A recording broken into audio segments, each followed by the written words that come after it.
This is the Montana Ministry Network podcast. This episode features guest speaker Karl Vaters at the 2026 Network Council. Let's get started.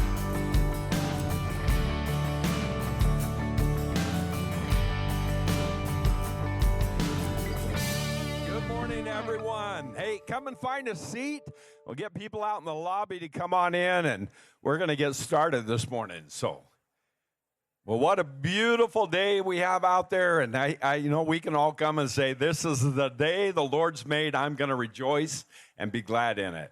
Well, last night was phenomenal. Absolutely loved the service and the time of honoring those that got credentials, but we're glad you're up this morning and have come and joined us.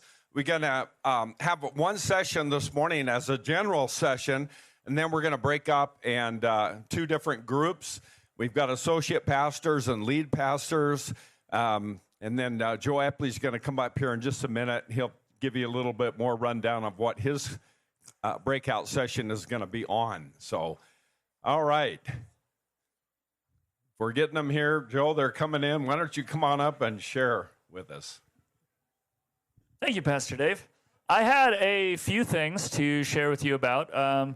Just because there are so few opportunities where I have a captive audience of this many pastors in the same room. So have you ever heard of Glacier Bible Camp? It's a really cool place. And listen, Glacier Bible Camp is something that I get the lovely privilege to promote, and we get the lovely privilege of putting on. Amen? Hey, listen, I will hustle from now until camp and probably even after camp to get help and to fill spots. But if you ever want to preempt my recruiting attempts, and you say, Joe, what if I came and offered you help? See, that would be a godsend. So just think about it. Please feel free to talk to me today. If you're like, Joe, where would I fit at Glacier Bible Camp? I don't even know. I will find a spot or five for you, okay?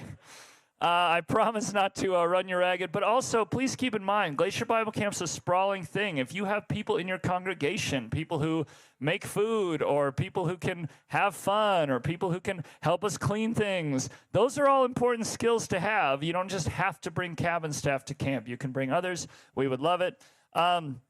Second thing I would love to make mention of is we have an event coming up called Leaders Breakaway. It's for our youth and kids pastors, our primary youth and kids pastors in the state and their spouses. And the reason I bring it up is this. Number one, if you are in that demographic and you have not signed up, please do so. We'd love to have you. Beth and I are starting to really feel like this is one of our core events because of the connections that you make and the chance we have to pour into you as next-gen leaders. I remember 2 years ago when we did this event, there was a leader that came up to me and said, man, this kind of set up my whole summer. You know, like it was so helpful to be in this space, to be encouraged. It's a chance to connect. And then for those of you who say, I'm not in that demographic, Joe, but how can I help? Well, I'm glad you asked. Instead of hitting you up for regular money, I have a creative solution for you where you can help me and I can help you and we can help the Lord, okay? So hear me out.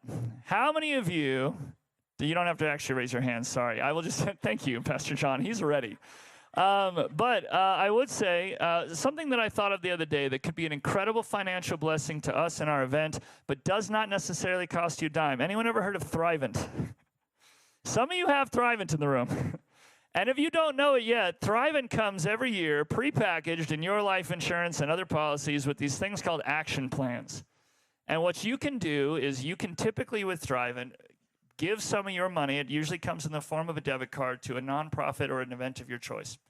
And I just encourage you, if you already have those things designated, use them for what you already intended to use them for.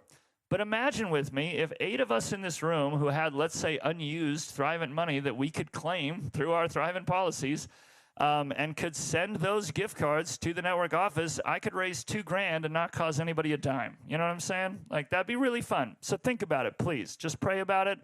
I will play some soft keyboard music in the background if that helps you. Like, I'm down.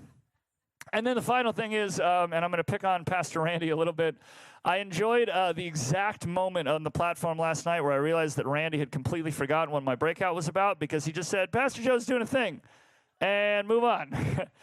So My breakout is, as we mentioned, kind of geared towards kids and youth pastors. It is not exclusive to that. You are welcome to come if you're not in that demographic. We're going to be talking about a very simple concept. The title might grab you. You might not understand the reference, but it's called The Power of a Side Quest, which is a video game term. But really what it's about is all of us have the things that we got into ministry for, correct? All the things that we signed up to do, the ones in the job description. And then there's everything else you do in ministry, which is a lot. And sometimes that a lot can be a lot. But I just want to have some time this morning to discuss and talk about how do we bring those parts of the story, the parts that don't look like they're moving the plot forward, into alignment with our story and what God's doing in our life. Because I think that those side quests, those things that we end up doing, the nursing home services that I helped serve at as a youth pastor was absurd, but it helped me a lot. So turns out. But that's all I have. I'm going to pass it back to Pastor Dave. Thank you for the mic time. Please hit me up for all sorts of things today. We appreciate you. All right. Thank you, Joe. For all of our minister spouses that are in the room, and of course last night we had a lot of ladies up here and their husbands were with them. So this is just for women. But every other year in the fall we put on a minister spouse retreat. And Colleen is going to come and share just a little bit about what that's going to be about. We're having it again at Fairmont Hot Springs. And this is such a special time. I look forward to it all 2 years in waiting. But we get to go, and normally the room costs at Fairmont are over $400 now a night. But they're letting us get them for the same price we've had the last several retreats at $175 a night. So if you bring a friend, it'll be $175 each because it's 2 nights. It's October 1st, 2nd, and 3rd. And on Saturday, we dismiss before noon so you can get home in time for church on Sunday easily. But this is such a fun time to go hang out with the ladies. It's very relaxing. We do a lot of talking and being with girlfriend talk and in the hot tubs. And for $175 plus your gas to get there, all of your meals are covered. There's no retreat costs. So bring a friend and come and just expect to have a really great, relaxing time in the Lord with good fellowship. So hope to see you there. Also today, we're not having a tea or a coffee today. We decided since it's Missoula, a lot of you ladies want to go shopping. And we're down with that. So go shopping, have fun, meet with a friend for coffee if you want to today. And then we'll see you in the fall, October 1st, Thursday night. Thank you. Thank you, Colleen. Wow, last night I absolutely loved our service. And if you haven't stopped out at the table, Karl has a table right out the door to your right side. And he has got a ton of books that he's written and resource material to help small churches. I love that statement last night that defining yourself as a small church, it's different in Northern California than it is in Montana. But still the concept is the same. You know, a small church is in comparison to where you're living. And what a challenge last night for us to redefine how we really come up with the definition for success. And I know you're going to be blessed this morning and again tonight, but let's give a warm welcome to Pastor Karl as he comes and shares with us. Thank you, my friend. Blessings to you. Thank you so much, Pastor Dave. Appreciate it very much. Good morning, everybody. Thank you so much for last night as well. A wonderful reception to being up here, but even more so, I just couldn't get out of here last night. I had so many conversations with so many of you over such wonderful things, and it was such a delight. In fact, Dave Baker, where are you? Okay, so we discovered something really weird last night. So here we are, and it's getting, I've already got my backpack on, and he's just keeping me in the room. And we're chatting about, you know, the church that we're there, and we've made this pastoral transition, which I'll talk about a little bit later, and so on. And then Dave goes, I've got some background in Orange County as well. I go, oh, really, where? He goes, I pastored in a little town called Fountain Valley. And I went, that's my church. That's the church. He's one of the 5 guys who came and went in short succession before I showed up. Right there. He was an interim, but we count him because he was there for the interim was almost a year, so he counts. So he was 2 guys before me. So he so that mess I created, yeah, go to him for. No, yeah, Dave and the pastor he served under were 2 of the real highlights during that time. But it was a challenge, because remember, we concluded last night with, you came, you stayed, you loved us, right? We had so many pastors before me who came and who loved them, but they just didn't stay, right? He was an interim. He was a kid. He was in his 20s, so you could excuse him, right? And the other ones had reasons to leave too. It's not that everybody has to stay forever. I've been there for 33 years. That's not required, okay? But when you have this constant turnover, it really does start to affect a church. In fact, I had a couple of you ask a question last night that I knew you'd ask, so I'm going to begin before we even get to the session. So the church that you were in slowly grew over about 15 years to about 200. Then in 2 years, it exploded to over 400. Then in less than a year, it collapsed to under 100. What happened? At the time, if you'd asked me, I had no idea what happened. Why was this collapsing? What was going on? But I'm going to walk you through the 3 things that happened, why it collapsed so quickly after growing so quickly, and I'm going to give them to you in the order in which we discovered them. So first of all, in the season that our church was doubling in 2 years from 200 to over 400 on a Sunday morning, I was about as miserable during that season as a pastor as I've ever been. And here's why. When you move above 200, as I said last night, you have to change from pastoring by presence to pastoring in absence, compensating for your absence. You have to move from what they call shepherd role to a rancher role, or a pastor to a manager. And I made that shift willingly. And I found myself spending 90% of my ministry time doing things I'm not good at, not called to do, and that suck my soul dry. I'm not called to be a big church pastor. I'm not equipped. I'm not skilled. That's not where my heart is. I'm not good at doing the big organizational stuff. I'm convinced now that one of the reasons that 90% of the churches in the world are small is because I think maybe 90% of pastors are called specifically and gifted to small church ministry. Right? And in any other context, when you hear that, you would hear that as an insult. But I hope you can hear that from me, not as an insult, but as a reality that we can adapt to. Oh, I'm here because this is what I'm called to do. I'm called to small church ministry, and that's where God has placed me, so I'm going to embrace that. So I was miserable, and the church could sense it, but didn't know what to call it, and people just started leaving because there was a sense of discomfort in the room. It's because I was happy twice. I was happy on Sunday morning when everybody showed up, and on Monday when I got the attendance records. But the rest of my time, I was spending my time, my ministry hours, in things that were just eating my soul out from the inside. Now, I'm grateful for those who can do those things that I can't do. I'm grateful for people who are called to build the bigger organizations and so on, because if everybody pastored like me, we'd probably all still be worshiping in caves or something, because nothing would have ever gotten built. So I'm grateful for those who have that skill set. It's just not mine. So that was the first thing. It wasn't working. It wasn't what God called me to do. The second thing that we discovered was this. As we look back at it, we realized that we hadn't had any more baptisms in the 2 years of explosive growth than we had in any other 2-year period. We weren't having conversion growth. It was transfer growth. We were the cool church for a while. We'd moved into the school. There was all kinds of cool stuff happening.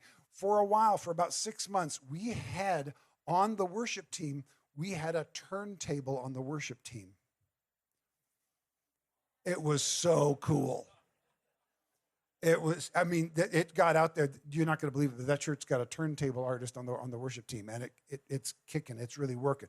But here's the thing. You attract them with cool, you got to keep them with cool. And so that's what was happening. It was transfer growth. So they come through, and then when another church got cooler, they left and took some of our folks with them.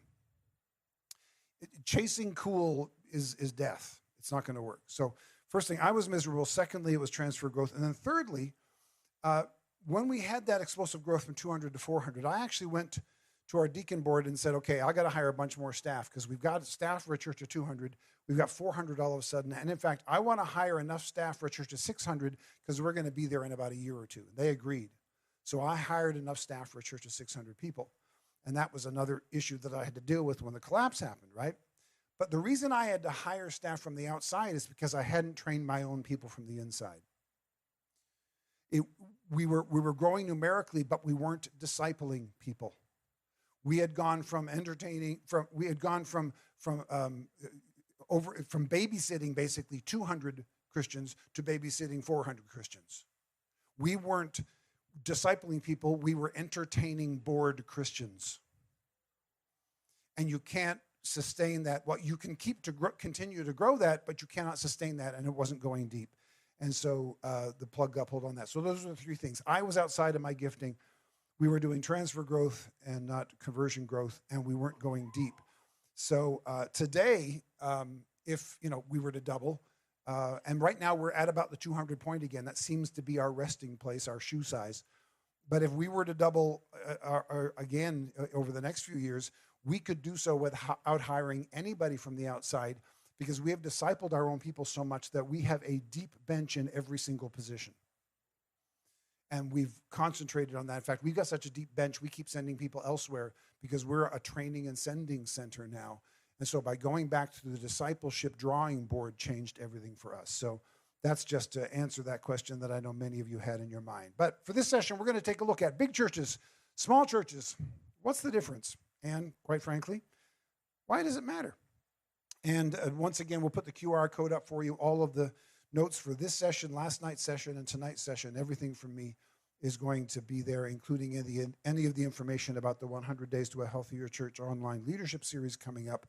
You can get all of it there. So here I was, back to my story again. I was taking this 40 days away. I was miserable. The church was healthy, but it wasn't getting bigger, and I was trying to figure out why. And part of the reason I ended up there was because almost every voice speaking into my head in situations like this was telling me I had to get bigger, including going to every year to my version of what you're here for, the Southern California Assemblies of God Leadership Conference. Every year I would go, and every year my district super would get up, and he would give a state of the denomination report, as he should. And every year a part of that report had some numbers attached to it, as it should. And every year, this is one of the statements that was made by my district superintendent in the state of the district report. Our over 90% of our churches are under 200, and over 80% of our churches are under 100. That statistic didn't change year after year after year, and it was a part of the presentation every year. And every year when he would make that statement, the very next sentence was always some version of, we got to fix this problem. And so every year, my response, and in fact, the response that spread through the room was, oh no. Oh no. Like there were literal gasps every time he said it, every year. And it didn't change year to year, but every year we were shocked. And every year I would sit there and go, oh no, I'm a part of the problem. My pastor is telling me that the fact that we've got so many small churches is a problem we need to fix. And that's me. I'm a part of the problem. I have to get my numbers up because I don't want to be a part of the problem. I want to be a part of the solution. And this was one of many voices speaking to my heart. Now, just so you know, my district super knows I'm here talking to you about him. He's learned stuff. I've learned stuff. We're good. We don't use this language anymore. It was part of the learning process for all of us. Okay, but he did that every year. So every year I would go, oh no. And then I took that 40 days away. I talked to that counselor. I'm beginning to think, what does it look like to define success in ministry without numbers attached to it? And I'm thinking this, and I'm trying to figure it out. And I go to district conference again. And they get up and they give the state of the district report. And that thing comes up again. And that sentence is out. And I know the next sentence is going to be some version of, we have to figure out how to fix this. And if you've ever been in a room like this, where the speaker says something and it triggers a thought process in your brain, so you're going off over here while the speaker is going off over somewhere else.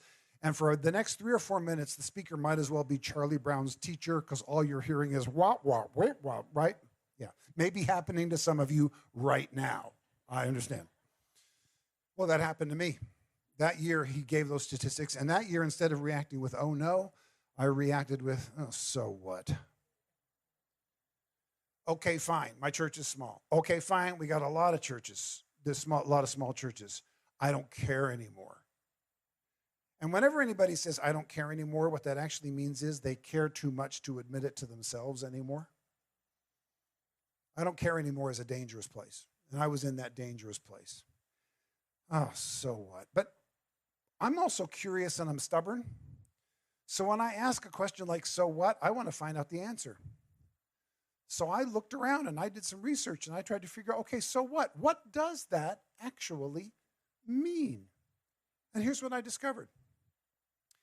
The number of small churches within our group says nothing about the health of that group. And here's how I know that.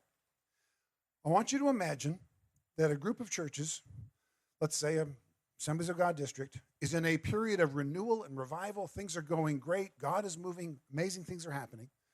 A part of that period of renewal and revival will involve the planting of new churches, right? Right? And when we plant new churches, what size do they tend to be? So because we're doing well, we're creating more small churches, not fewer. This is demographically proven to be true. You can take a group of churches that's in renewal and revival, the percentage of small to large remains the same as a group of churches that's in decline. In decline or in renewal and revival, the percentage of small to large remains relatively stable across denominations, across cultures, across countries. It doesn't change very much. That's almost because maybe that's how Jesus designed it. When Jesus said, I will build my church, I don't think what he had in mind was only a world filled with grand cathedrals and big box megachurches. I think he had some of those in mind. And I think he had a whole bunch of mid-sized churches in mind. And I think what he had in mind was, in addition to that, hundreds of thousands of way stations of faith that were small enough that they could go anywhere. That must be what he had in mind, because that's what he's been doing for 2,000 years. Again, last night we talked about it. This is God's strategy. Let's get on plan with God's strategy. So after that, after I figured out the answer to the so what, I started asking myself, okay, now what? Now that I know that small isn't necessarily wrong, what am I going to do about this? What do we do next? So this is in my heart, in my mind. I'm not constantly thinking about it, but it's always in the back. And one day I decided, I had a day off, and I decided to watch Apollo 13, the movie, right? And if you've never seen the movie, it's the recounting of what was supposed to have been the third moon landing. Partway to the moon, there's damage to their vessel, and what was supposed to have been an exploratory mission on the moon becomes a rescue mission. They don't know if the astronauts will get home alive. Spoiler alert, they made it okay. I actually had somebody at the end of an illustration come to me in a panic at the end. You didn't tell us if the astronauts were okay or not. So now I just tell everybody they made it. So the movie is actually, it's considered the most scientifically accurate movie out there for science.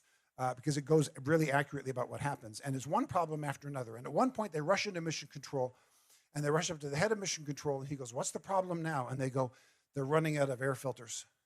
And he goes, how did we send them up without enough air filters? And they answer him, well, we sent them up with enough, but a bunch of them are in their landing module, which, of course, they didn't use because they didn't land on the moon. They've spent all their time in the main cabin, and they've used up all the air filters in the main cabin. He goes, well, the landing module is still attached. Have them float over like 10 feet, grab them, bring them over, and plug them into the main cabin. They respond, yeah, we had them do that. They're the wrong size and shape. They don't fit into the hole. To which, in the movie at least, he responds with, oh, tell me this isn't a government program. Very next scene shows a couple of engineers taking a big box of materials and dumping it on another big table for all the other engineers. And essentially what they tell them is this. Everything that's on this table is everything that's on Apollo 13. So using only what's on this table, you have to figure out how to make this fit into this or they die. And the clock is ticking. Oh, and by the way, there's not a single item on this table designed to do the job. Get it done anyway. I paused the movie and I went, that may be the best picture I've ever seen of what every day is like in the life of a small church pastor. Really, Lord, this is what you gave me to work with? Yep. And the mission hasn't changed and lives are at stake. Get to work anyway. But I wasn't taught how to use this. I don't care. That's what you got. That's the mission. Get the mission done. So from about 2005 to about 2015, there were a couple really big leadership books that made it into the church leadership world by a guy named Jim Collins. They were good to great and built to last. They're actually very good books. I read both of them, and I've taught from both of them. And from those books, there were a couple real big sayings. And one of the sayings that kept being repeated in almost every church leadership conference for about 10 years was this: you got to get the right people on the bus. What he meant was, when you're hiring your staff, that's one of the most important decisions you make. You got to get the right people on the bus, because one wrong person in the wrong seat can take the whole bus off the cliff. And so they would teach us that in church conferences, and they'd say, so pastors, when you're hiring your staff, if you have to spend a little more money, if you need to take a little more time to get the right staff member, that's a really important decision. Spend that extra money, spend that extra time if you need to, get the right people on the bus. And I'm sitting there listening to this and going, get the right people on the bus? These are my people. This is my bus. You're acting like I have options that I do not have. When I hire staff, my church doesn't have enough money to hire me. What are you talking about? Spend extra money on staff, right? And they're talking to less than 10% of the pastors in the room for whom this applies, right? And I'm sitting there going, don't tell me how to get the right person on the bus. Tell me how to work with my Apollo 13 table mess. Because what you call the wrong people, I lovingly call my church members. Tell me how to work with that. That's what I need some help with. It's an entirely different thing, all right? So here's what I discovered. People will come to small churches. Yay! But they won't give up quality to do so. Ooh. Why does the front half of that sentence encourage us, but the back half of that sentence discourages us? Here's why. Because quality looks different in a small church than in a big church. And too often we don't take that into account. In fact, not long ago I was teaching this, and we put the first one up on the screen, and somebody tweeted just the first saying, and I got all kinds of kickback. Oh yeah, sure, he wants small churches to do all the stuff the big churches are doing. So don't tweet it. That's why I put the second one up much quicker now. Right? Because they got exactly the opposite of where I was going to go with that. Quality looks different in a big church than a small church. We talked about it last night. The difference between big and small is not a matter of scale, it's a matter of type. So the type of quality in a small church is a different type of quality than quality is in a big church. Let me give you an example of that. I live in Orange County, California. So I'm within a less than an hour drive of a whole bunch of churches where I can have this almost exact experience in over 25 places. You pull off the freeway and you start up the church's mile-long driveway. And along that driveway, there are friendly people with signs saying, we're glad you're here. Welcome. This is awesome. And then along the way, there's somebody who has a sign that says, if you're new here, flash your lights. And if you flash your lights, they will guide you to the best parking space in the entire place. And before you get out of your car, friendly people come over to you and are ready to take your children to age-appropriate departments and to bring you over to the greeter station, where you get a swag bag of cool stuff, including a coupon for the best coffee you had in your life. And then they usher you into a large, well-lit, air-conditioned sanctuary where you sit in a soft, comfortable seat holding this awesome cup of coffee. And when the band starts the service, the band is singing songs from their latest album. That is quality. In a big church, quality is visible and technical. Now, I go to a lot of small churches. When I go to a big church, I know what experience I'm going to have. It's going to be pretty similar, and we'll talk about why in a little bit. But when you go to a small church, who knows what you're going to get? But here's the thing. Quality looks different in a small church. You're not going to get the visible and technical quality. You're going to get something else. And let me give you an example of that. The week after Rick Warren's last Sunday at Saddleback, Shelley and I have a good friend who's been on staff at Saddleback for over 20 years. So we called her up, took her out for coffee because we knew she'd be feeling down. And she was. So we just comforted her over coffee, and we were talking about her time at Saddleback. She was saved under Rick's ministry. She got hired at Saddleback. She worked on staff for over 20 years at Saddleback. And at one point in the conversation, she happened to mention that she'd never, ever had a conversation with Rick Warren up until this point, on staff for 20 years. Because they have 500 staff members. Rick's not unfriendly. You just can't get around all those people. All right? She said, I feel like I've lost a family member. I was led to the Lord under him. I was a disciple under him. And she has been discipled. She is as strong a Christian, as good a Christian worker as you will find, and has never had a conversation with her lead pastor. She doesn't need to. She's been discipled anyway. She's been pastored in her small groups on her leadership ministry teams. There's nothing missing in her spiritual walk because she didn't have a conversation with her lead pastor. So that's fine. But if you go to a small church on a Sunday, you're going to have a conversation with the pastor the Sunday you show up. In fact, I'm going to give you an assignment, especially if you pastor a church, if you are the lead pastor of a congregation with fewer than 100 people on a Sunday, I'm going to give you an assignment. I believe you have a pastoral obligation to have at least a short conversation with every new person who shows up on a Sunday. Really? I got to talk to all of them? Relax, there aren't that many of them. You know it, I know it.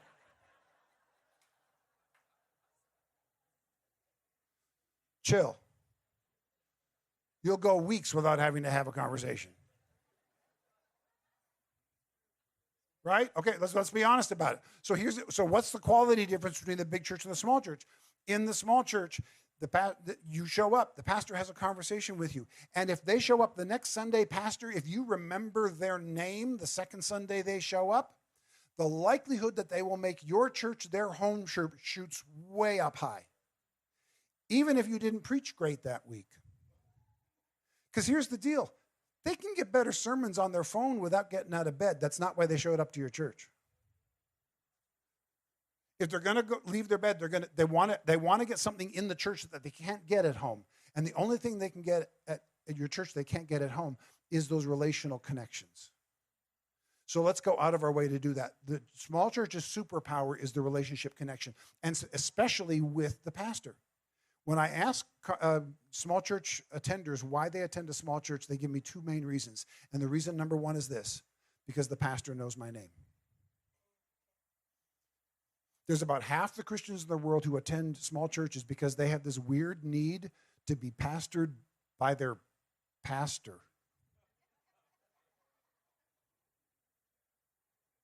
And I've been told that that's a wrong thing to want.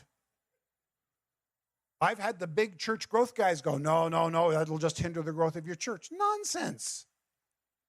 I was talking to somebody this morning who started a small church. There were 2 or 3 people, so they got around a table. When I was younger, when I was a kid, I had many people tell me, if 2 people show up, you still preach like the room is full. Bad advice. If you got 2 people who show up, pastor 2 people. Now, put systems in place for 4. Right? If you got 20, pastor 20, but have systems in place for 40. Okay? But pastor the people you've got appropriate for the size that you've got. Because that's the quality experience people want when they come to a small church. They're not coming for the band that just put out their latest album. They'll go to the big church for that. They're coming because they want to make a connection. So let's make sure that our connections get stronger. All right, let's take a look at this Venn diagram. We gave it a bit of a hint last night.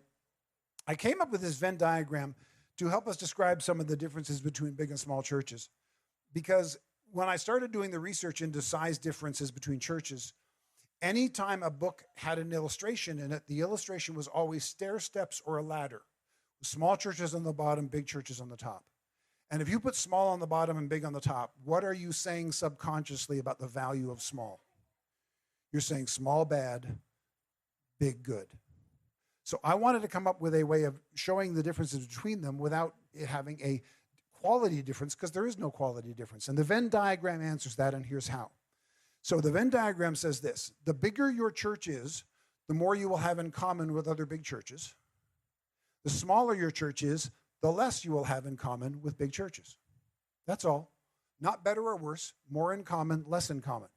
So if you've ever gone to a conference and you've heard somebody speak from a church of thousands and you're in a church of 50 or fewer, you may have walked out many, many times and gone, I got nothing. But you may talk to a friend of yours who pastors a church of a couple hundred, and they've taken notes like crazy, and they could take it all home, and they're going to do it. This is awesome. Are they just that much smarter than you? No, they've got just that much more overlap. What they're saying in that left-hand circle isn't incorrect. It simply doesn't have that much overlap with your circle. What you're doing in the right circle isn't incorrect. It just doesn't have a lot of overlap with most of the people who are doing pastoral teaching because they're coming from the other circle. But nobody told me this. So I'd go to big church conferences and I'd go, they've got to figure it out. I'm just going to scale it down. They didn't tell me it's not a matter of scale, it's a matter of type. So I thought I could just scale it down and try it, and I didn't realize some of it just doesn't apply to me. Bottom line is this: many big church principles don't translate well into a small church context. Why? Because Starbucks isn't supposed to start selling furniture. Quit trying to be like the IKEA. That's not your calling. That's not your strategy. That's not how where God put you. If you get to that size, will you make an adjustment in that? Yeah, you make those adjustments if that happens. But in the meantime, do it appropriate for small, and most big church principles aren't going to translate. They're not wrong. You're not stupid. There's just not a lot of overlap. So in small churches, we really have to understand three principles. The first principle we need to understand is the place where the circles overlap. There are principles that apply in every church, everywhere. This is mostly what we learn in Bible college, right? So the stuff that applies in every church, everywhere, make sure you understand that as well as you can. You will need that wherever you go. Secondly, when you find yourself in a smaller church, now you need to understand what's happening in the circle on the right. All the things that apply in all small churches. That's what my ministry is about.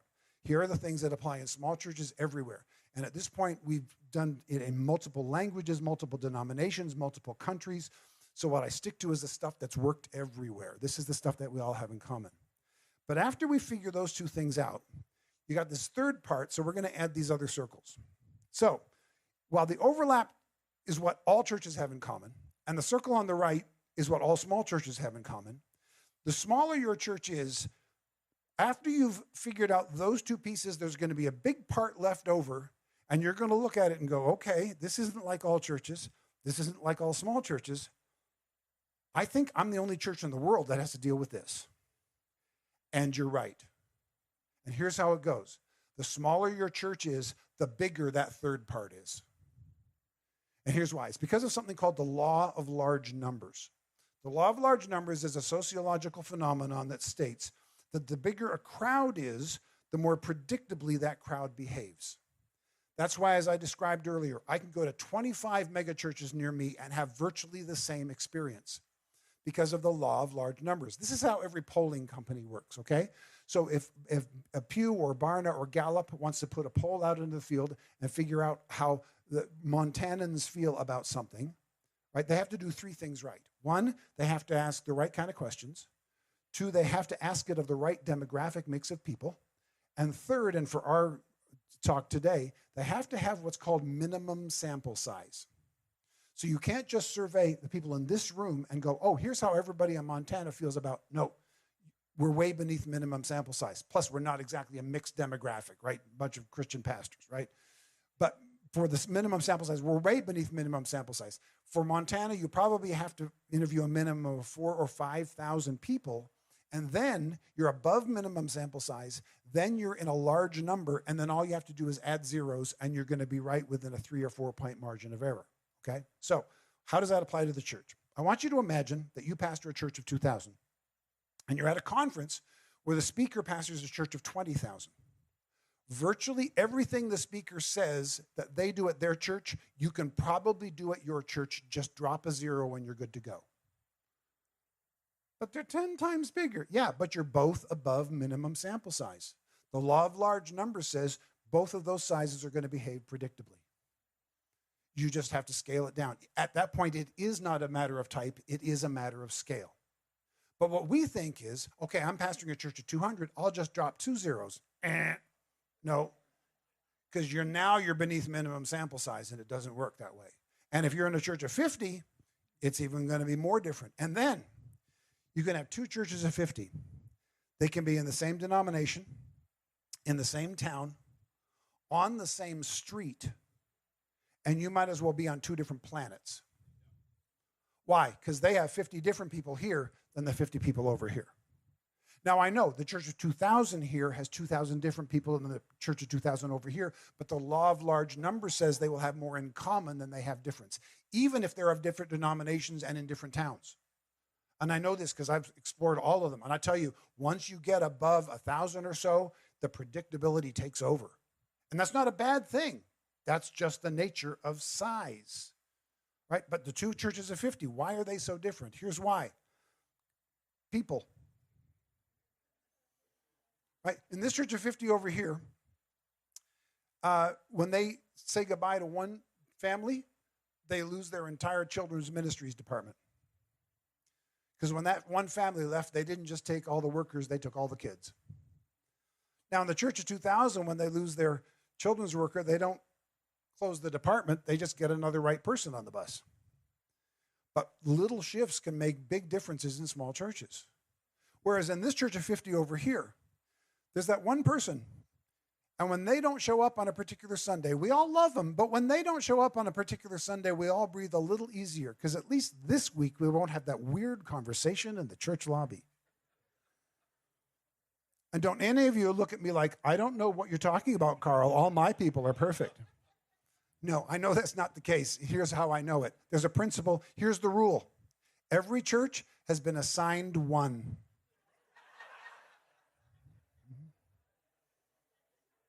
Yeah.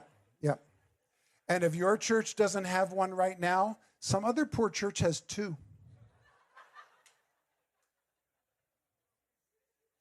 And if you're not sure who it is, it may be you. Every church has one. And now, the pastor of a church of 2000, they have that as well, but that just means they get a weird email once a week. It's not a big deal in a big church. But in a church of 50, give or take, that one person can ruin your Sunday. That one person can split the church. That one person has driven pastors out of ministry. Because if the law of large numbers states that the bigger the crowd is, the more predictably it behaves, the flip side of the law of large numbers is this. The smaller the crowd is, the more impact each person has, for good and for bad. This is the why is my church so weird part that I was promising last night, right? The smaller the church is, the weirder it is, because the more impact each person has for good or for bad. So I described some of the bad, but let's describe the good. I want you to imagine that you play a little guitar. You're not great, but you can follow along with some chords. And you go to the mega church I just described where the band is singing songs from their latest album. You are not getting on that stage. Wouldn't be good for you, wouldn't be good for them, doesn't fit the context. But if you play a little guitar, you can follow the chords, but you're not great, and you show up at a church of 50, you're leading in worship in a month. In fact, if they find out you play guitar, their first question will be, is your guitar in your car now? I told you earlier, there are two main reasons people say they go to small churches. Reason number one was the pastor knows my name. You know what reason number two is? Because I can make a difference there. There are people who go to small churches specifically because they have small church-specific gifts and callings, things that work in a small church that don't work in a big church. And this is not a bad thing. It's something to understand and to lean into and use as a strategy. They've done studies on this. You can compare one healthy church of 1,000 to 10 healthy churches of 100. 10 healthy churches of 100 will have a higher percentage of giving, more people called into ministry, more people who go into the mission field, much higher volunteer percentage, much, much higher. Why? Because one church of 1,000 only needs one lead pastor and 10 churches of 100 need 10. One church of 1,000 only needs one youth pastor with others underneath them, but 10 churches of 100 need 10 people leading youth and 10 people overseeing the nursery and 10 people leading women's ministries and men's ministries and all of that. And most of the people who are leading those ministries in small churches are learning how to lead them as they're leading them. And so people show up with a passion to help, but without the skill set that is required at a big church. Don't put someone who's figuring it out in charge of something at a church of 1,000. It doesn't fit the context. It's not right. They need to hire people who have already been trained somewhere else, probably at your small church. fact, they've done surveys of that as well. I was at a conference, biggest room I've ever spoken to, 8,000 people, just outside of Atlanta several years ago. And before I was introduced, the speaker introduced me as a small church pastor, and it was a room full of youth and children's pastors, 8,000 of them. And he said, before the speaker comes out, if you received the majority of your original training for youth or children's ministry by doing it in a church of under 100 people, I want you to stand. And about 6,000 people stood. The small church is the training ground for the body of Christ. And not just for the big churches, but for anywhere. Because we give them an opportunity when they're not ready for the big church, when they don't have the full skill set yet, when they don't know how to do it at all, and we train them how to do it as they're doing it. Right? So the small church has that opportunity. So don't run away from that. Don't think, oh, I wish I had somebody trained. Train them. Train them. I used to teach about this, and I didn't use the phrasing correctly, and I had a couple people a couple times come to me and go, you know what, Karl, I've done that. I've delegated that to others, and they just don't know how to do it. And each time I'd have to answer, I didn't say delegate. I said disciple. In most small churches, either the pastor does it themselves, or we delegate it to someone else who doesn't know how, and when they don't know how, we take it back and we do it ourselves again, and then we blame them. Don't blame them, disciple them. If you haven't discipled them, it's not their fault. All right? Train them up.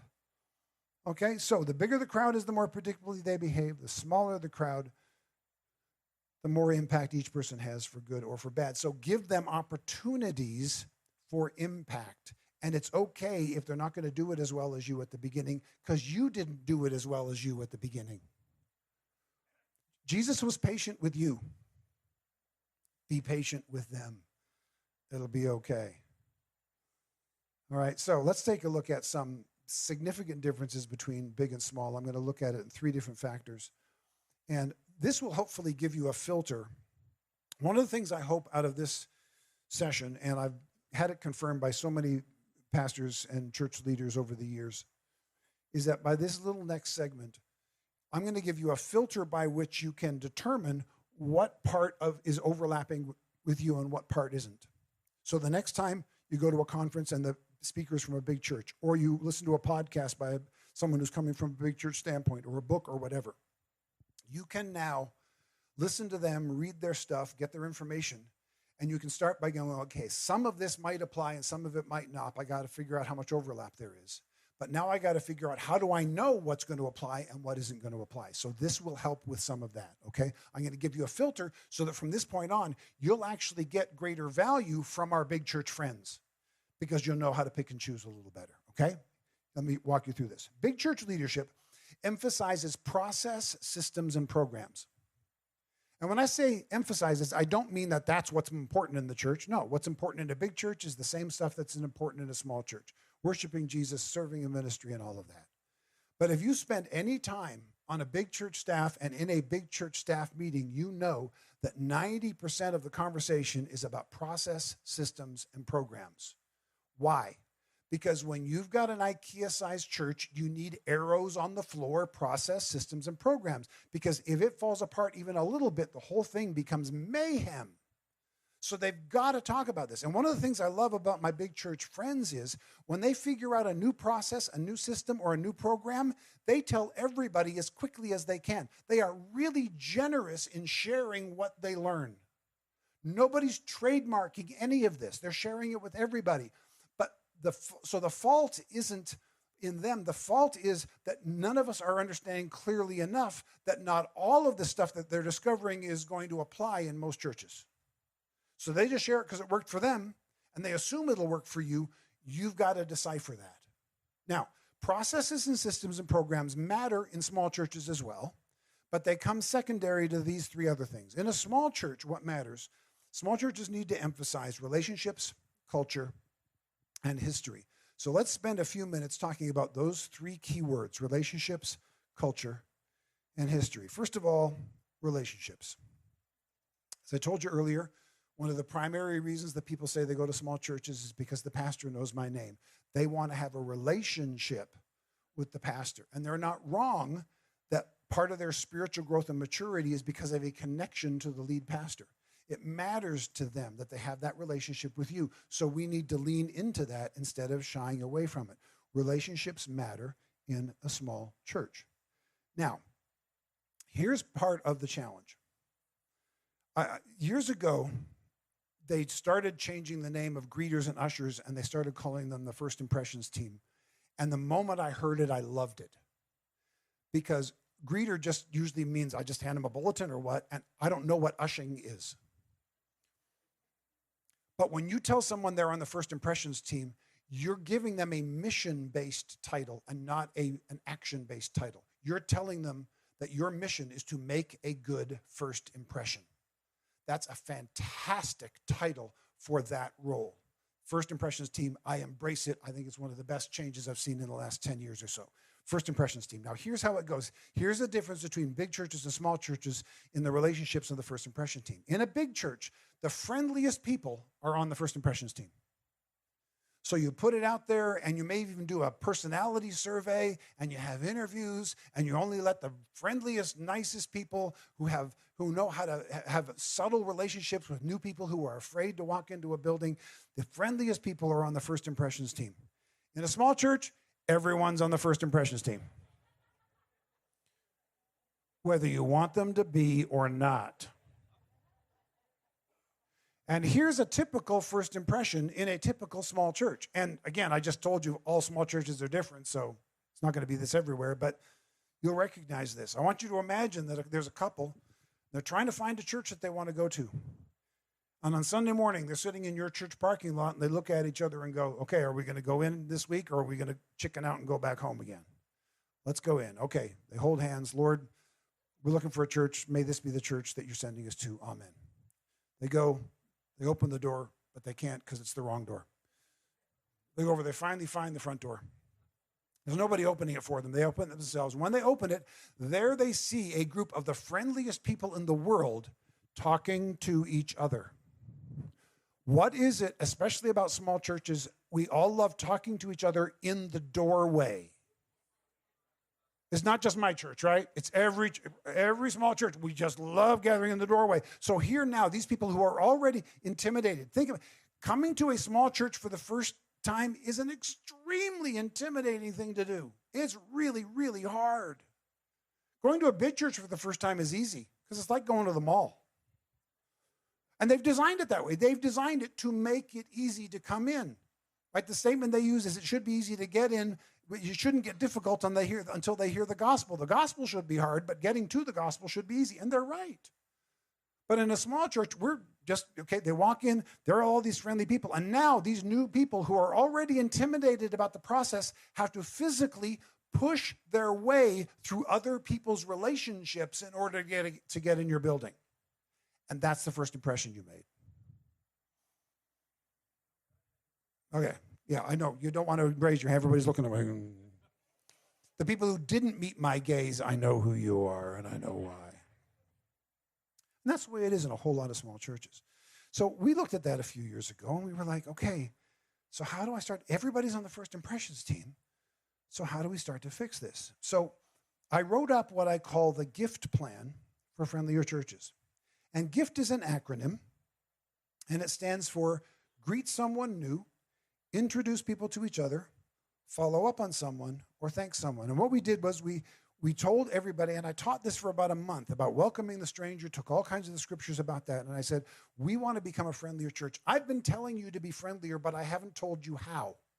And now I'm going to tell you how. I'm going to give you a simple 4-part acronym. Every Sunday that you come, I want you to do one of these 4 things.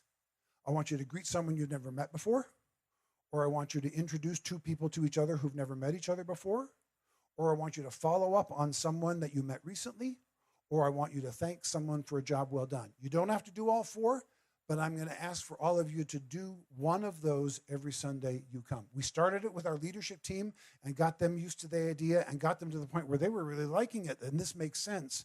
And then we introduced it to the entire congregation.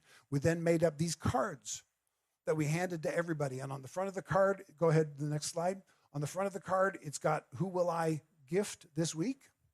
And on the back side, it's got a place where they can write the people's names, and we've actually made them up. So if that sounds like a tool you might be able to use at your church, we've actually got them back there that you can buy and you can take home, or you can just, figure out how to make it up on your own printer and put your own church name on it. It's up to you, however you want, but that's there available for you.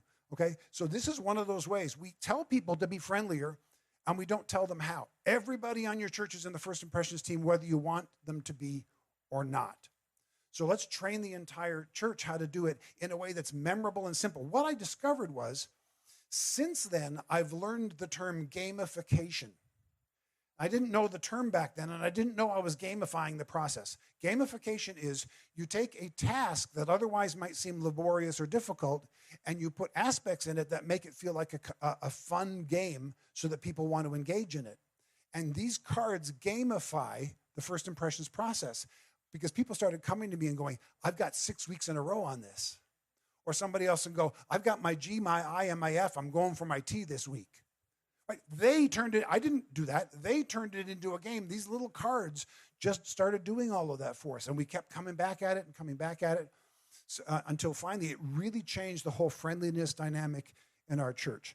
So I really encourage you to do that. The part of the challenge is, I was taught how to do ministry from here. But the smaller a church is, the more important ministry in the church lobby is. In a big church, sometimes the only time that many church members are ever going to hear the pastor's voice is going to be from the pulpit. But in a small church, your main engagement with them will happen in the church lobby. It's the reason I named my podcast The Church Lobby, because I want to have conversations like we have in the church lobby. There is way more honest ministry going on in the lobby than there is in the sanctuary. That's where we say what we really mean. Right? So as pastors, I was trained to do ministry from here. And in small churches, I realized I need to get better at doing ministry there. Because if you remember their name if you get their name that first Sunday and have a conversation, you remember their name that second Sunday in the lobby. Even if you preach badly that week, the church lobby ministry will carry the day. That's the primary reason they come. They don't know how to phrase it that way. They're coming for relationships, but relationships happen in the church lobby. So we need to get better at it. We need to train our people for it, and we as pastors and leaders need to get better at it. And I'm speaking about this as a severe introvert. I am really introverted, like it's bad. Like I love being with you. I am having the greatest time this week, but I am going to crash when I get home because y'all are wearing me out. Right? And that's not because I don't love it. I love it. Introverts don't dislike people. Introverts love people just like extroverts love people, but you drain our energy. Right? So as an introvert even, I'm realizing I have to get better at this. So that's the relationship part of it. The relationships are the superpower of the small church. Lean into it. So that's relationships. The second word then is culture. Small church leadership emphasizes relationships, culture, and history. So we need to define culture before we talk about culture. So let's take a look at this. Culture has been a big part of the conversation in church leadership for a long time, and justifiably so, because culture is one of those things that we are not as aware of as we should be, but that affects things to a greater degree than we realize. So here's how my definition of culture for our conversation today. Culture is the unwritten set of rules that governs everything a church does. Two key words in that sentence that I want to walk through. Culture, first of all, it's the unwritten set of rules. You will not find your church's culture in your bylaws or in your mission statement. It's unwritten. So if it's unwritten, where do I find the culture? You find the church's culture in statements like, we don't do it that way in our church. That's a statement of culture. Or that's just the way it is in our church. That's a statement of culture. In fact, the strongest culture enforcers in your church probably have no idea they're enforcing culture, which makes it harder to change if they don't even know they're doing it. Right? The strongest culture enforcers in your church, they don't know they're enforcing culture. They're just doing what has always been done. Now, the culture conversation that comes from big churches, literally every time I've heard it, is this. Pastor, you are the one who establishes the culture in your church. You decide what the culture is going to be. You make sure that the leadership team understands it and that they enforce it. You preach it, you teach it, you live it, you enforce the culture. Culture comes from the top down. You said it. Pastor, the culture comes from you. And they are correct in their circle. But if you're a young new pastor going into an old small church in a small town and you try to tell them what their culture is, well, God bless you in your next church.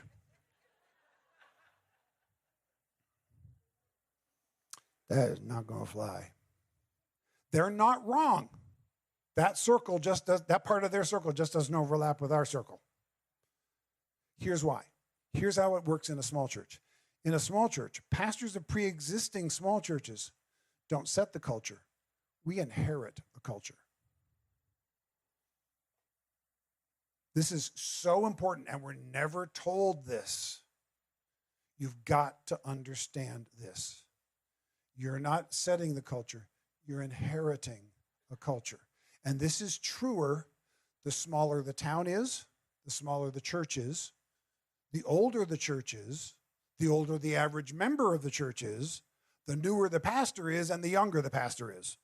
The more of those factors you put together, the more true this is. You are not setting that culture. You are inheriting the culture, so be aware of that. So I know you're looking at that and going, well, if I can't set the culture, what am I pastoring for? Am I just supposed to go along with everything?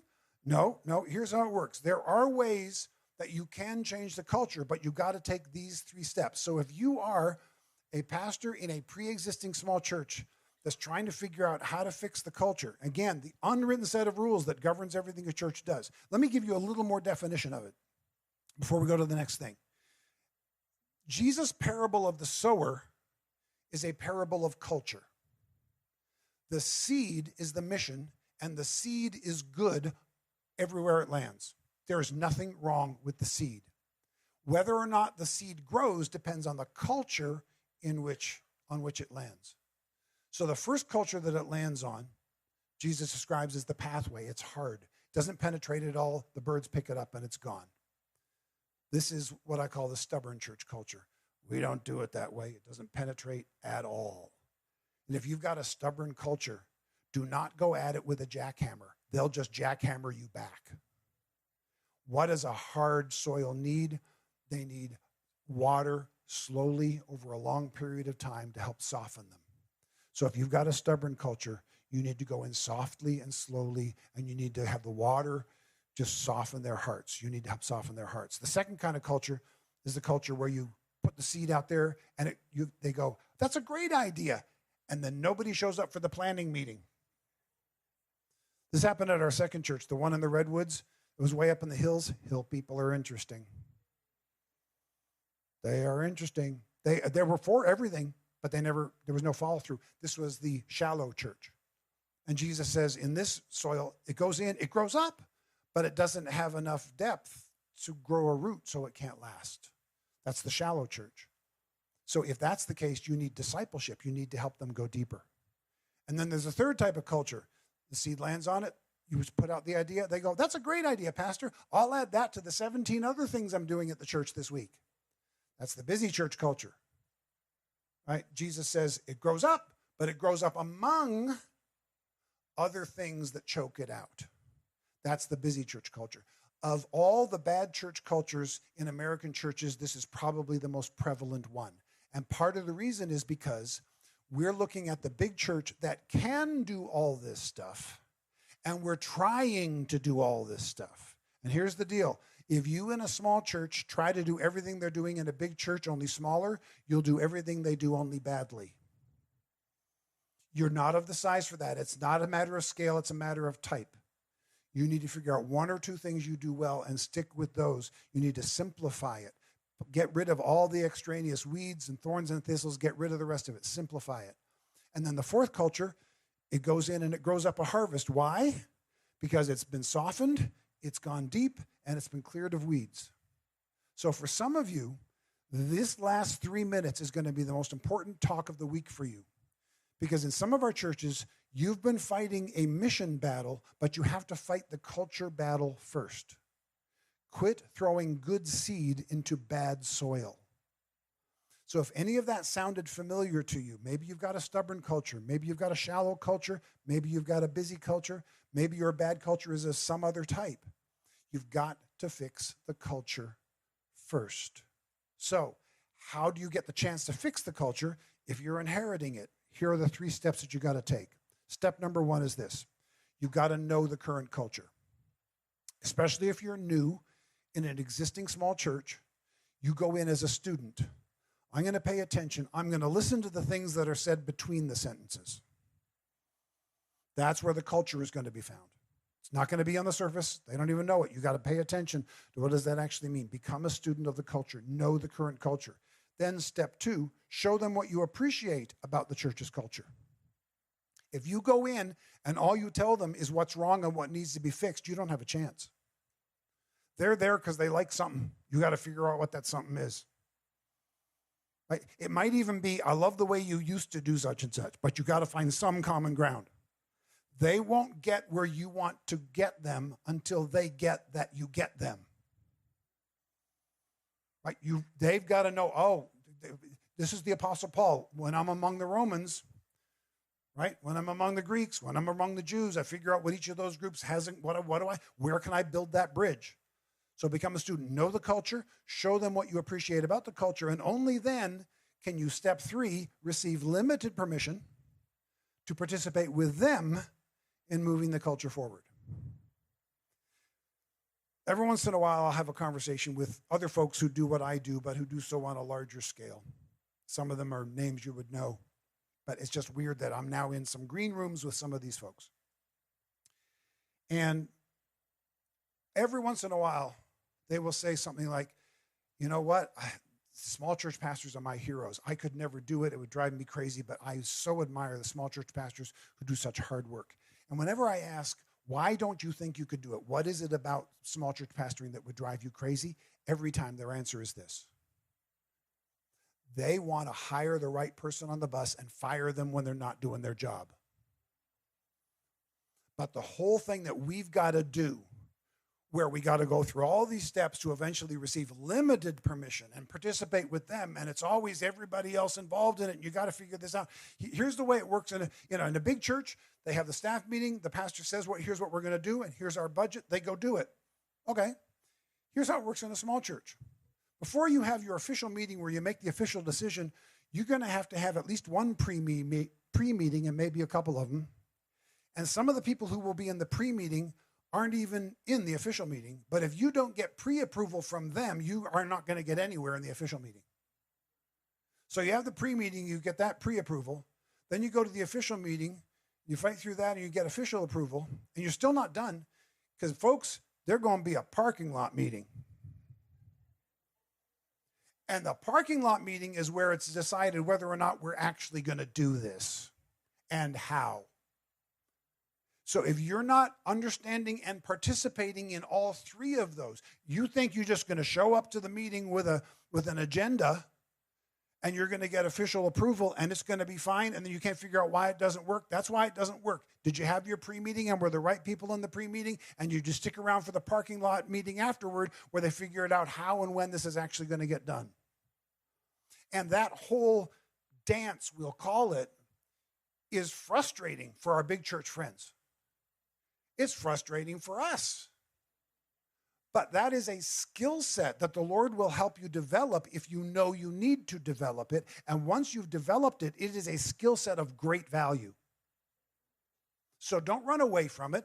Learn it. Lean into it. It's part of the small church strategy that we haven't paid enough attention to. So that's relationships and culture. And now let's look at history.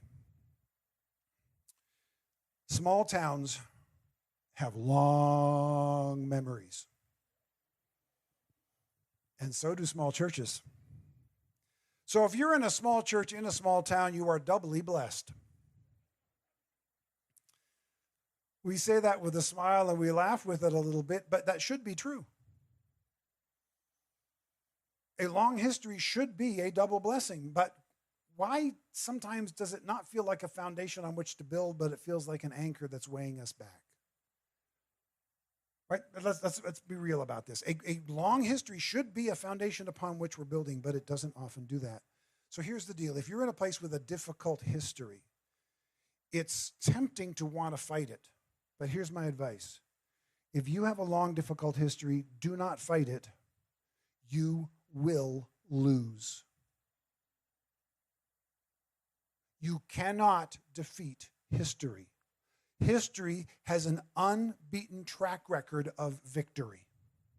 Why? Because it's already happened. You can't change the winner of last year's Super Bowl. It's already happened. History will win every time. So if I can't fight history, what do? Go deeper into it. Go deeper into it. What do I mean by that? Well, we celebrated our church's 60th anniversary recently. I think this year is our 65th. And for our 50th anniversary, which was the first big one that I had when I was there, we got out a whole bunch of old documents and so on. And I'm looking through all of them. And I see this newspaper article from about the third year of the church's founding. And the title of the article was, "The Church Can Work with Delinquents." Now, if you're under 40, delinquent doesn't mean they're late in paying their bills. Back in the day when kids were making a mess in the community, we called them juvenile delinquents. Today, we call them at-risk youth. That's probably better.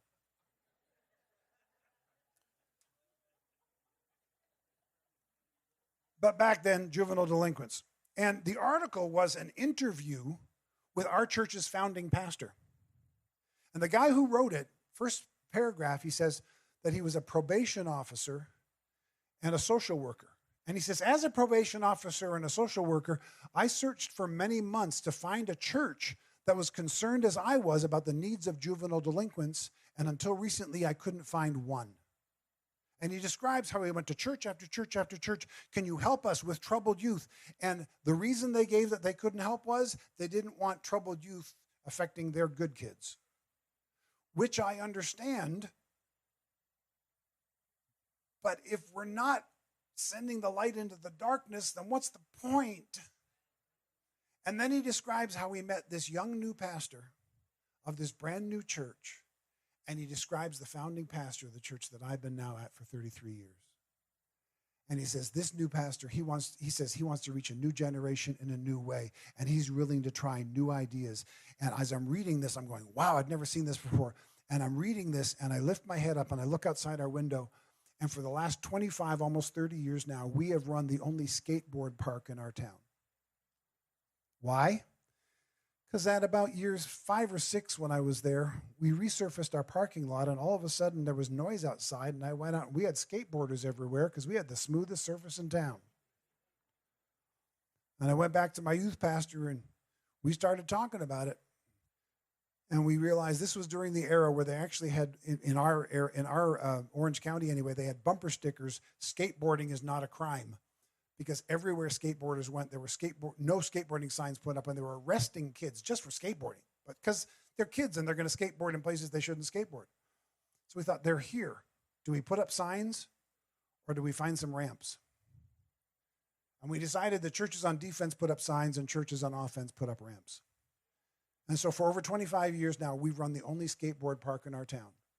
And more kids have come to Christ, and more of their parents have come to Christ because the kids came to skateboard park than maybe everything that we've else that we've done combined. Because we made one choice to do something on the offense rather than on the defense. They were here already. We decided, let's invite them in.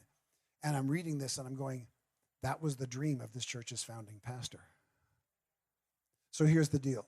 If you have a difficult history and people are arguing, we've got to honor the past by singing out of the hymn book. We've got to honor the past by not changing the color of the wall. We've got to honor the past by not changing this carpet. No, go deeper into your church's founding documents. What you will not find there is, we're called to worship Jesus only on this color of carpet. You will not find that in your founding documents. You will find bold visionary statements by bold visionary people. Don't do what your founders did. Think like they thought. Go deeper into the history. Find that passion and reignite that passion again. We think that we're honoring them by doing what they did. No, we honor them when we when we take their passion and we bring it into a new generation again. And you will find that if you look deeper into it. Now, before we take a break, and then you've got some wonderful breakouts coming up for you. One of the ways that we need to be preparing our churches better, and it's one of the ways that the Lord has helped us to do. So a part of as I kind of bring my story to a conclusion. So the Lord helped us to restabilize, to start discipling our people, start bringing the next generation along, realizing that small is good, but that we're going to do ministry from our building because our building isn't big enough to hold all the ministry God has given us. God gave us a building this size, and he gave us a ministry this size. So we can't fit the ministry into the building, so we're going to do the ministry from the building. And we're sending people out, and we're training people, and we're discipling them. And about 9, 10 years ago, I had a conversation with my youth pastor, who at that point had been my youth pastor the entire time I'd been there, 23 years at that point. And we started realizing that it was time for a big change. In fact, he realized it first, and he came and basically said, "Pastor, I want your job." He didn't put it that way. But he came to me and he said, "Pastor, I don't know what to do, but I feel like the Lord is calling me to be a lead pastor for the first time ever." And I thought, I'm going to lose him. And then he said, "But I don't feel called to leave this church. And I don't know what to do." And I said, "So you want my job?" And he went, "No, I don't. But yeah, I guess I do. I don't." He said, "Pastor, I have no problem with what you're doing. I love what you're doing. I love the direction we're going in. And I don't know what to do because I know I'm called to be a lead pastor, but I don't think I'm called to leave this church, and I don't know what that means. I have no desire for you not to be my pastor. I don't know what this means." We spent 4 months in prayer about it, the two of us, until we finally realized this was an answer the Lord was giving for everybody, because this ministry of mine was growing, and my congregation has supported me in it the entire time. When I was gone, they never got upset. They just said, "You go get him, Pastor. We're behind you." And as this was growing, they started seeing he's not going to be able to continue the growth of this and pastor us at the same time, and they thought they're going to lose me. And I've got the same youth pastor for 23 years. If the pastor leaves, the guy who's been youth pastoring for 23 years and doesn't want to be a pastor is not going to stay under the next pastor. That's not going to work. So they thought, they're going to lose both of us. They're beginning to panic. And the Lord puts on my youth pastor's heart, I feel called to be a lead pastor, but I don't feel called to leave this church. And because we'd been together for so long, he had the nerve to tell me that. Right? He came, the only conversation he and I have ever had where he was afraid. And justifiably so, right? That's a weird conversation to have. But the Lord led us over 4 months praying together. Okay, I'm going to step aside. I'm going to oversee these departments that you're not strong in, and I will help you with that. I'll be a part of your preaching team, if that's okay. You're going to be the lead pastor. I'll be hands off on all the rest of it. And he said, "That sounds perfect. That's what I'd love to do." So for the next 6 years, I was on staff with him. As this ministry continued to grow and as he took the church through COVID, I got to step aside and watch him do that. That was awesome. I can't tell you how many times during that he came to me and said, "Did you see this coming?" And for the last 8 years now, my former youth pastor has been my pastor. But what we've discovered, because I travel so much, is pastoral succession is the one thing every church knows it's going to have to do that we do almost no training for. And so a pastoral succession almost every time is either caused because of a problem or it creates a new problem or both, because we don't prepare for what we know is inevitable. So every church has got to get equipped for a healthy pastoral succession. So I'm going to ask you to pray with me over this, and I'm going to ask you to scan this QR code, because right now, I don't even know the dates, but probably in the fall, I'm going to launch a 5-part webinar series where we're going to talk through the steps to a healthy pastoral succession that we've learned in our situation and that I've learned from traveling around and seeing so many other churches. If you scan that, you can get on our mailing list. There's no obligation now. There's on that page is a whole bunch of stuff about the kind of things we'll be talking about, what it may look like. But over the summer, I'm going to be designing it. And if you're on the newsletter, I'm going to be sending out 2 or 3 surveys to say what kinds of things would help you in a class like this to help you understand what a healthy pastoral succession looks like. We're probably going to do it in September. We don't know the times and dates yet, but if that is of any interest to you at all, scan that. If you miss it there, you can get it on the book table as well. You can come back and visit me there, which again reminds me, I do have the book table back there. So so many of you have come and already talked to me there, and any of you who want to come and talk to me there as well can too. So most of what I talked about last night, let's go to the books now. Most of what I talked about last night was from The Grasshopper Myth, the IKEA story. My story is in there. That's available also in Spanish. The Spanish is actually free. Small Church Essentials, a lot of what I talked about in this session is from that, including the gift card and so on. Tonight we're going to be talking about things from my latest book, Desizing the Church. 100 Days to a Healthier Church is what our webinar that's starting on May 5th is based on. We can help your church get one step healthier in a 100 days process. We will teach you how to take your church through the 100 days process in the webinar. And as I said last night, if you sign up for that today and you put in the code, and I can walk you through that, come back to the table and I'll show you how. It's $2.99 per church, but because you're here in person, we're going to cut that in half for you. So you and any of your church leaders that need to do it can go through it for $149. We'll teach you how to take your church through a 100-day process that will make them at least one step healthier in 100 days. So see me at the book table. I'd love to have a conversation with you. We're going to have do I hand it off to anybody or do I just dismiss them? All right, Pastor, come on out. Amen. Wow, this is good stuff. And just thank you so much, Karl, for blessing us and sharing your journey with us, because I know that we have a room full of people that are on that same journey. And what a wonderful blessing it is to get some practical things in your hand that you can put to work. So, hey, we're going to take a 15-minute break. And then in this room here, we will have Phil and Jay will be teaching. In the room to the right, as you're heading out to the outside, then Joe Epley will be over there in teaching as well. So we want to encourage you, take a 15-minute break, then come back in. We've got some wonderful ministries represented over here. If you haven't walked through the booths, be sure and do that. And we just want to thank them for coming and being a part of our conference with us. So, well, take a break, and 15, 20 minutes, come back, and we'll continue on.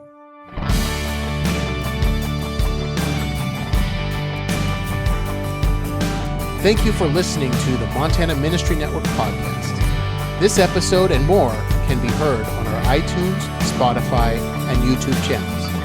And you can find us at www.montanaministrynetwork.com.